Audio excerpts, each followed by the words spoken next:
Hello, I am Elliott Murnock. I love the game of baseball because I've been playing baseball since I was 6. Forever on after the first game of T-ball, I liked the game even more as I grew older. It interests me through as a hobby because it's fun and extremely competitive and energetic. Feel free to ask me questions in the comments after the video. Some fun things in baseball, and for everyone, seems to be the same question along the lines of how fast do I throw?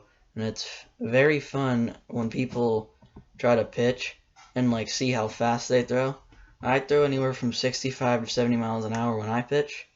Continuing with this, here's a clip of Aroldis Chapman being the hardest throwing pitcher in MLB history, throwing a 105 mile an hour heater.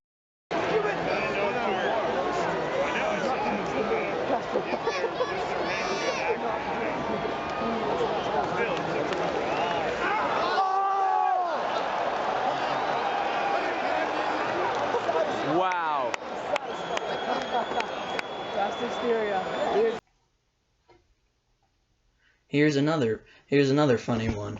You just saw Chapman throw 105, which is the fastest pitch in history. An ephus, otherwise known as an ultra change, is a very, very, very slow pitch.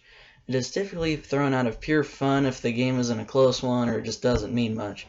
Here's a clip of Zach Greinke throwing a beautiful 62 mile an hour pitch.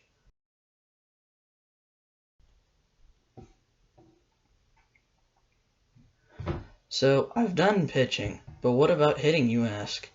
I would do the farthest ball ever hit, but there tends to be some controversy over that with kind of old grainy footage and lots of old plays that we can't get a hold of, or videos that are deductible as oh, you can see how far this thing went.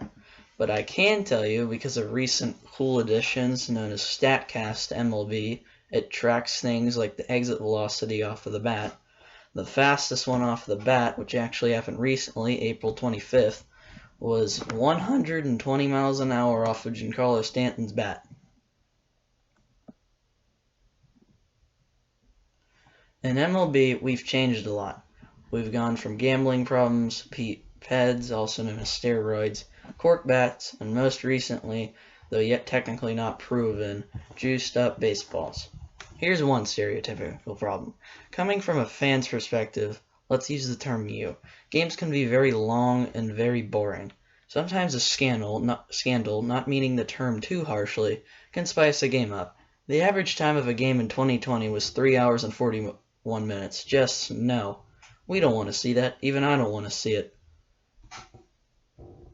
I'm only 13 years old, but a good example of sometimes bad things can make the game better in a way. The entire 1990s era was completely full of steroids, and as much as MLB hates that era now and tries to not worry about some records were set in that, for the people who were alive, because I obviously wasn't, you had guys like Barry Bonds, Sammy Sosa, Mark McGwire, and Alex Rodriguez. They were all hitting home runs and breaking records and things that you couldn't do without performance-enhancing drugs. The games were so fun to watch if you were alive for it, and the games were about 3 hours and 15 minutes, which is about 30 minutes shorter than the ones we see today, which means you could do a lot more things than just watch the game for 4 hours, which is a lot better. But sometimes some evidence here shows the MLB maybe wants a little action.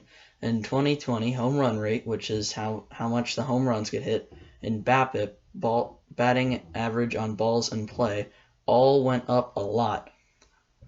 What that is maybe the balls are scientifically proven, some of them, to have more stuff with the wind and they will carry farther. So maybe MLB wanted some more action in the game, which is understandable, even though they will not admit it.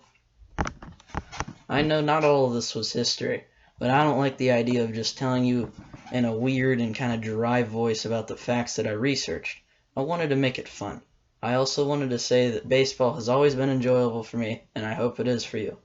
I am Elliott Murnock, and this is the conclusion of your fun history baseball video.